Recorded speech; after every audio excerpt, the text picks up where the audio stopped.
Ami Soteo, le président français est en colère. Oui, il est en colère suite à la condamnation de l'agent de la DGSE française, Yann Vézilier. Oui. Dites à la France et à quelques rosques, les gars de la DGSE qu'ils avaient envoyés pour venir déstabiliser le Mali, Yann Vézilier, officier de l'armée de l'air française, et que même la France avait décoré là, ils vont plus jamais le revoir. Le journal Le Monde nous apprend que le Mali refuse toute négociation pour libérer Yann V, l'officier des services de renseignement extérieur français, détenu depuis le 14 août 2025, soit bientôt 6 mois. Il est accusé par les autorités maliennes, dirigées par le général Assimi Goïta, d'avoir participé à une tentative de déstabilisation, même un putsch, aux côtés d'une dizaine de militaires maliens arrêtés. Paris, qui avait au début nié qu'il s'agissait d'un agent de renseignement, dénonce des accusations sans fondement, exige sa libération immédiate et rappelle son statut diplomatique. On écoute son discours rapidement et puis on revient. Famille, partagez massivement cette vidéo dans tous les coins. Ça doit arriver dans l'AES. La France observe avec une profonde inquiétude l'attitude des autorités maliennes concernant l'arrestation. Score historique pour le Mali. 888 milliards de francs CFA reversés à l'État par les sociétés minières en 2025, soit 1,5 milliard de dollars. Une hausse de 6% malgré une production en baisse. C'est la flambée des cours mondiaux de l'or qui fait la différence. Cependant, à partir du 15 juin, l'orpaillage artisanal s'arrête sur tout le territoire national jusqu'au mois d'octobre. Bien informé sur les informations, le grand Macron au niveau de l'autre côté de l'Occident n'est pas content du Mali, chef fournisseur, par rapport à très en colère contre le Mali, chef fournisseur. Qu'est-ce que vous en pensez, la famille? Dans les commentaires, on se tient. Je vais vous laisser regarder la vidéo, écouter en tout cas quelques réactions et comprendre la situation.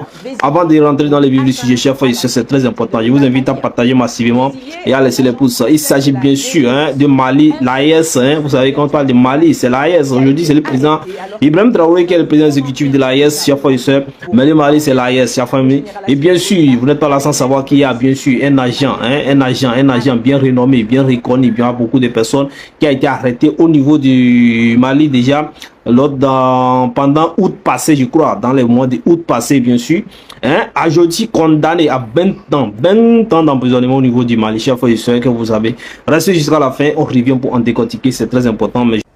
Depuis hier, je vois la toile africaine s'enjailler à propos de la condamnation à 20 ans de prison de Yann Christian Bernard Vézilier pour atteinte à la sécurité de l'État malien. Vézilier est un agent français de la DGSE, infiltré sous couverture diplomatique, qui a été arrêté alors qu'il était en train de fomenter un coup d'État au Mali pour renverser le général Assimi Goïta avec l'aide... C'est la saison des pluies, résultat, pause obligatoire. Le JNIM vient de publier un communiqué offrant des récompenses pour des informations sur des responsables maliens. Des récompenses en euros. Sauf que jusqu'à dernière nouvelle, c'est bien le franc CFA qui circule toujours au Mali. Les terroristes, des images générées par intelligence artificielle parmi leurs cibles, des erreurs visibles à l'œil nu, travail bâclé, publication précipitée. Reste à savoir pour le compte de qui ce message a été fabriqué si vite et pourquoi maintenant. Le dialogue, nous avons proposé une résolution pacifique. Mais si les autorités... Ouais, Manu a lancé un message fort.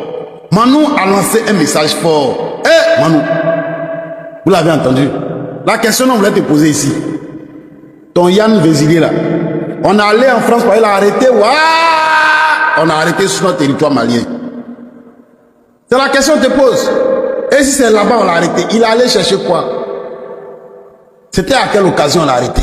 C'était posé toutes tes questions avant de venir menacer. Oh, vous ne faites rien. En fait, vous avez dans votre tête que l'Afrique c'est votre champ, vous pouvez rentrer comme vous voulez. Mais comprenez une seule chose, aujourd'hui l'AES, ce n'est plus votre champ. De la manière avant, on rentrait, on sortait, on faisait ce qu'on voulait faire là. Ce n'est plus le cas aujourd'hui. Et ceux qui sont là disent que on doit respecter le territoire qui est là. Celui qui vient, qui essaie de foutre la merde, la loi lui sera appliquée. Et c'est dans ce cas-là nous sommes aujourd'hui. Quelqu'un qui est venu dans l'optique de déstabiliser, forcé sera condamné. Vous les terreaux en France, est-ce que vous les laissez? Est-ce que vous laissez les terreaux en France?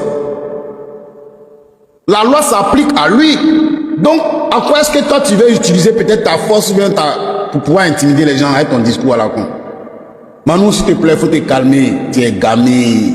Faut te calmer, tu es gamé. Faut te calmer, tu es gamé. C'est pas nous on a appelé Yann Vézilier ici, oh. Tu es gamé. Si tu es gamé là, fais ce que tu as envie de faire. Nous on est déjà cabri, mais on n'a plus peur du couteau, champion. On a subi pendant des années Ce que vous faites actuellement là, ça glisse sur nos corps. On est déjà vaccinés. 12 000 soldats sont venus, sont retenus. Ou bien tu as été comporté comme Donald Trump a fait en truc là. Peuple de l'AES, soyez très prudent. Oui, parce que c'est ce qu'il envisage faire. De la manière Donald Trump s'est comporté en Iran, là, où il a allé, déjà le guide, c'est la même chose, les gars là vont vouloir planifier.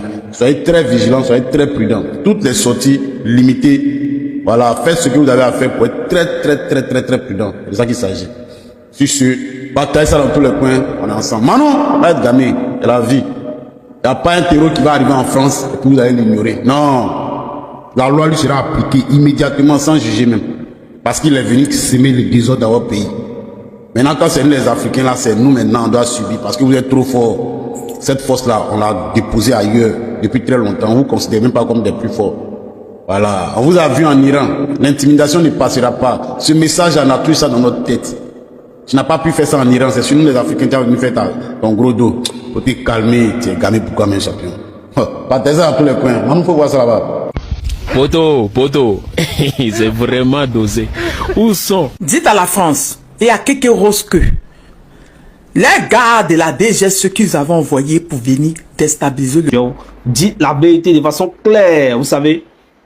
C'est que moi je pense franchement que le Mali a forcément ses raisons et a forcément des preuves, chef officier, pour condamner. Sinon, arrêter, garde à vue, comment on appelle, emprisonner, toutes ces choses-là, ils peuvent le faire. Mais si le Mali condamne 20 ans, je pense pas que le Mali va revenir derrière. Donc actuellement, et bien sûr, ça veut dire que là, il est accusé, ça dit il a fait quelque chose contre le pays, ça dit il a un peu piétiné le pays, ça dit il a envoyé plein trop de mains au niveau du pays, il a peut-être, et comment on appelle, mise en danger bien sûr la sécurité du pays. Donc beaucoup de choses sont faites. Voilà, parce que il y a trop de manigances. Vous savez, les Mali, ils sont déjà sur le qui-vive. Et ils savent déjà que là où ils sont là, avec les décisions, ils ont renvoyé la France, prendre des décisions, prendre les choses en main eux-mêmes, avec la façon les territoires les dérangent, ils savent que les gens vont comploter contre eux. Donc, arrêtez un pion comme ça, arrêtez un gros poisson comme ça, et ils vont pas laisser. Je ne sais pas quel genre de tribunal vous allez faire, quel avocat vous allez envoyer, parce qu'il est déjà condamné. Peut-être que vous allez faire les appels, tout ça là, mais on dit que le vieux n'est pas content. Le vieux n'est pas content, est-ce que content ou pas content, chef, si vous connaissez bien la réponse. Quelle est la réponse, bien sûr, des Maliens, c'est qu'ils ils font confiance. Si vous demandez le président, si vous donnez le gouvernement, qu'est-ce qu'il pense faire pour ce monsieur qui a été condamné, ils vont vous dire quoi? Ils vont vous dire qu'ils n'étaient pas dans les décisions de justice dans les pays. Et ils sont le gouvernement, il y a le pouvoir exécutif, il y a le pouvoir judiciaire et le pouvoir législatif. Bon. Ils vont vous montrer les poses. C'est que vous les avez essayé, la démocratie que vous l'avez, ils vont vous montrer ça comme ça. Donc ce n'est pas... si en France on n'intervient pas bien sûr dans les décisions de justice et bien sûr au niveau du Mali aussi ils n'interviennent pas, donc c'est fait quoi. Là vous allez faire les appels dans quel pays? Au niveau du Mali encore, et bien sûr je pense que il est fort probable que ça ne marche pas. Donc la famille le Mali, Yann Vézilier, officier de l'armée de l'air française, et que même la France avait décoré là, ils vont plus jamais le revoir. Je leur avais dit ça. Il n'aura pas de négociation. Et que Yann Vézilier va servir d'exemple.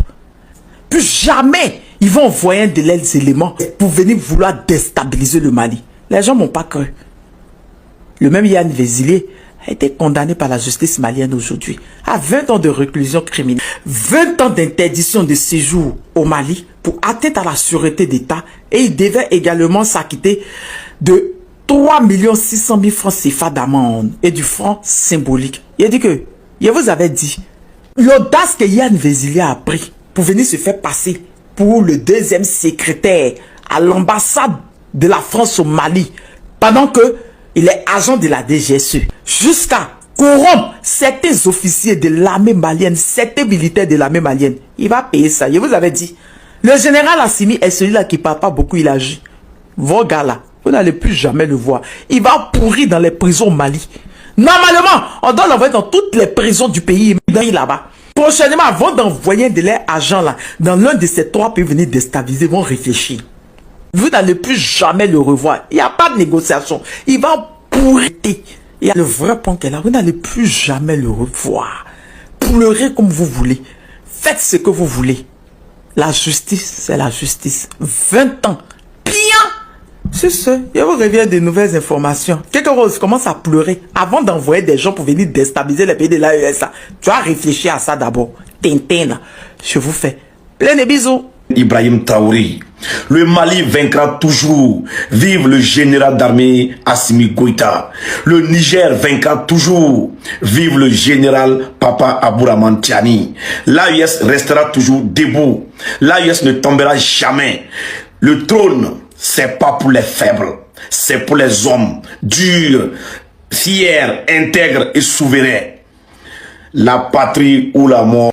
Les soi-disant experts qui prédisaient le pire au Mali. Hein? Ils sont où?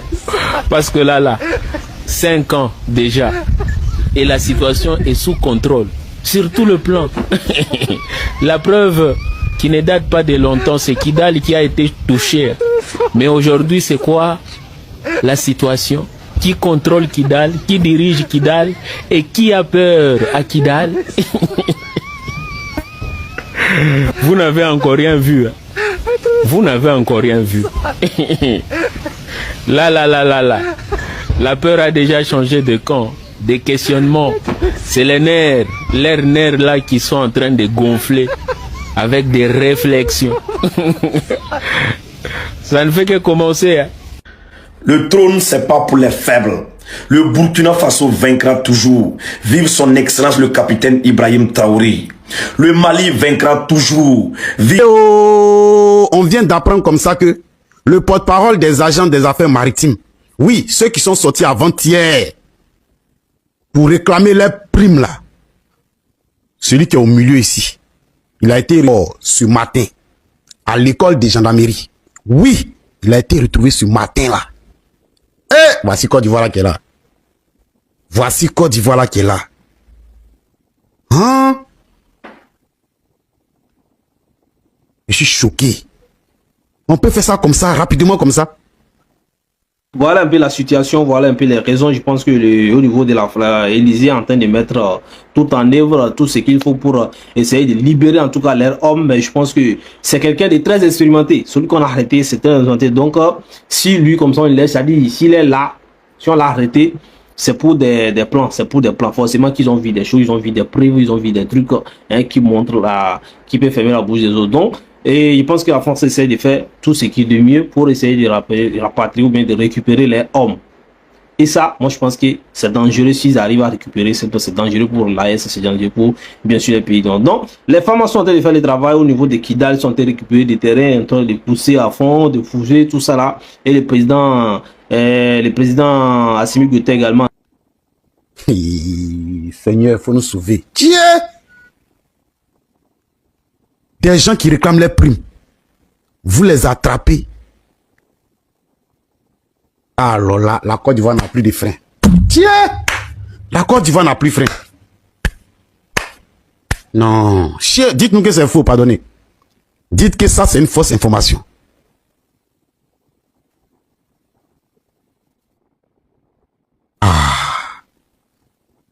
Hein? C'est celui qui est au milieu là. Hein? Oui, c'est celui qui est au milieu là. Vous pouvez même écouter sa vidéo. Être assimilé à les disciplines dans le travail. Le code du travail est clair dessus. Une lutte syndicale n'est pas aussi une lutte de partis politiques. Nous luttons pour nos meilleures conditions de vie et de travail.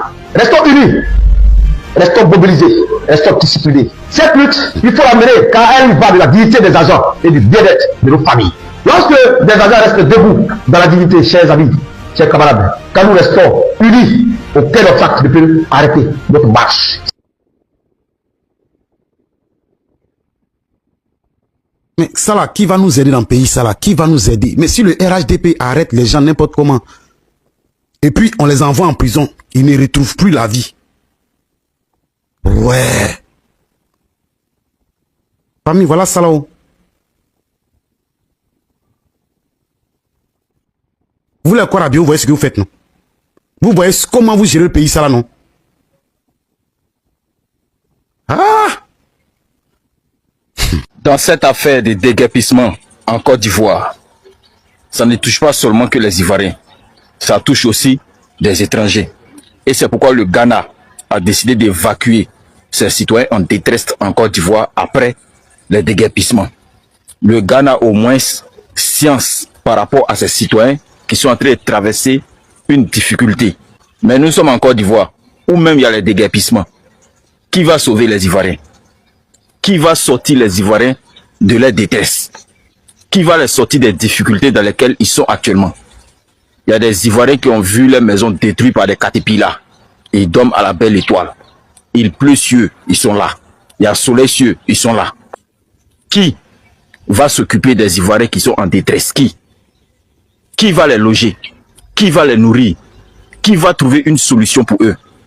Voilà un pays sérieux. Ils ont vu qu'en Côte d'Ivoire, il y a les ressortissants. Ils ont vu qu'il y a des déguerpissements. Ils ont décidé de récupérer les citoyens pour aller trouver une solution chez eux. Mais nous, en tant qu'Ivoiriens, quelle est la solution? Qu'est-ce qui est mis en casser tout ça là? En tout cas, moi j'ai du mal à croire, mais je pense que si c'est le cas, c'est très grave. Donc ça c'est autre chose. Et également le cas de monsieur Bokou, ou bien comment il s'appelle, qui vient, qu'on dit qu'on ne retrouve pas et que les Ivoiriens ne veulent pas laisser passer, hein, parce que c'est normal, parce que les gens sont dans la rue, les gens ont perdu des choses, les gens ont perdu des maisons aujourd'hui, et on va leur dire qu'on ne sait pas où est la personne qui a fait cette erreur là. Il faut vraiment qu'on arrête les gens, sinon ça ne peut pas se passer comme ça. Il faut qu'on arrête les gens, parce que on ne peut être persuadé, parce qu'on dit que lorsqu'on cassait, on faisait des démolitions, il y avait des soldats qui suivaient, voilà, qui a payé ces personnes qui sont allées casser, qui a payé qui a donné l'ordre à ces militants, des militaires d'aller surveiller, d'aller encadrer tout ça là. Ils sont d'accord habillés, qui a donné. C'est comme ça que vous allez commencer par arrêter les gens. Et ça, c'est compréhensible. Donc, on a compris à Tumanga aussi qui a, pour la première fois, moi, je l'ai entendu parler, de l'incompétence, en tout cas, je paraphrase, le manque de gestion, d'efficacité dans la direction du pays, quoi, en quelque sorte. Mais ces gens-là, bon, ceux qui viennent aujourd'hui parler de tout ça là, moi je pense qu'ils doivent avoir honte, mais c'est bien de prendre les dispositions de parler, parce que vous en avez parlé assez, vous avez trop défendu, mais j'espère que le président, même en tête de l'État, n'est pas d'accord avec tout ça, parce que si c'est comme ça, tout ça là, et le président Assimi Goïta également en train de donner la force, en train de faire ce qu'il faut en forgeant bien sûr les forces avec l'AES, et surtout au niveau avec la Russie également, qui essaye de défendre les territoires. Donc force aux femmes, force aux Maliens, force à tout le monde d'ici là. Merci de nous avoir suivis d'ici. N'oubliez pas de vous abonner, partager massivement.